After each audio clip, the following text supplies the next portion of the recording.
Hello, welcome in. Today I'm here to talk about everything I read in May, which wasn't very much. But first of all, I am still continuing my Diviners reread. I finished Before the Devil Breaks You, and I am still very much enjoying and loving this reread. I will say that Before the Devil Breaks You has not been my favorite in the series so far. It kind of feels like a lot of the storylines that I'm really invested in are kind of in a lull while we set up for the main storyline to kind of have its big finale and everything, it makes sense. And I am really excited to finally read that finale for the first time and see where all of this goes and ends up. So yes. After that, I read the next two books in the Wayward Children series. So the first one was Lost in the Moment and Found, where we follow Nancy, who is running away at 7 years old to escape an abusive situation at home. This one was really sad and it dealt with some really heavy topics, which of course like all of the books in the series kind of do, but for some reason this one felt like the sense of sadness and the sense of loss in this story was so tangible. And then the next one was Mislaid in Parts Half Known, and this one was kind of a continuation of the same story with Nancy,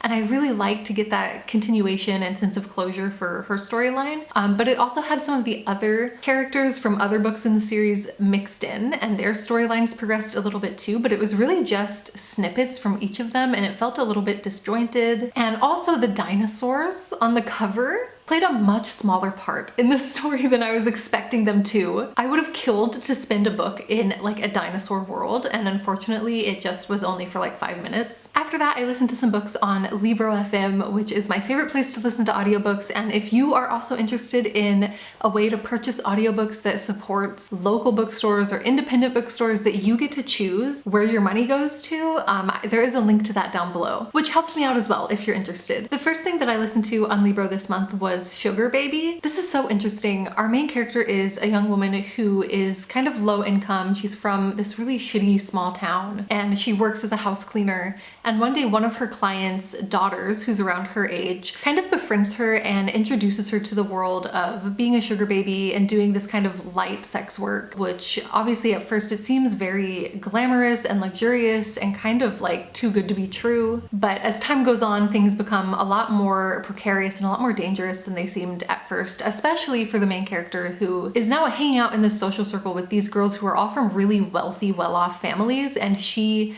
doesn't have the family wealth or the social position to kind of fall back on if things go badly for her. And I really enjoyed listening to this. Like, obviously the content is so provocative and intriguing, and I felt like the story was so immersive. Like, it was a page turner for sure. After that, I listened to New Nigeria County by Claire Brown, who is from TikTok, and I love her TikToks, and this book is kind of a novelization of the concept that she makes TikToks on, which is kind of like, what if white people were the cultural other in our society? So for example, the storyline in the book is that obviously like people of color are the dominant culture in society. The town is called New Nigeria Heights, and the wealthy neighborhood where all the fancy rich people live is called Malcolm X Estates. They're all very, very concerned when a new European American family moves in next door, and they're worried that their new white neighbors might be gang members. One of the white characters is named Megan, and they're always like getting her name wrong. They always call her like Morgan or Mary or Marinara or like something ridiculous, because it's really hard for people to remember your like exotic European name. And or like they go to prom and the teenage boy gets in trouble because his hair is too yellow and too straight and he's out of dress code. I think it's a really interesting way to kind of engage with these really common kind of microaggressions and prejudices that people face every day, but in a way that is a little bit more kind of satirical and lighthearted. And yeah, I don't know, maybe as like a social commentary, it's probably a little bit on the nose, probably not doing anything super groundbreaking, but I just think she's so funny. And she narrates the audiobook herself as well, which I love because she just has such a way with her humor and like bringing the ridiculousness of these situations to life. And I love this kind of TikTok scenario that she's created, and I love that it got a book version of it, so I enjoyed this. That is everything that I read in May. I hope that you enjoyed this wrap up. Please let me know if you've read any of these or if you have any thoughts or feelings about any of them, and let me know what you have been reading this month. I hope that you enjoyed this video. Thank you for watching, and I hope that I get to talk to you soon. Bye!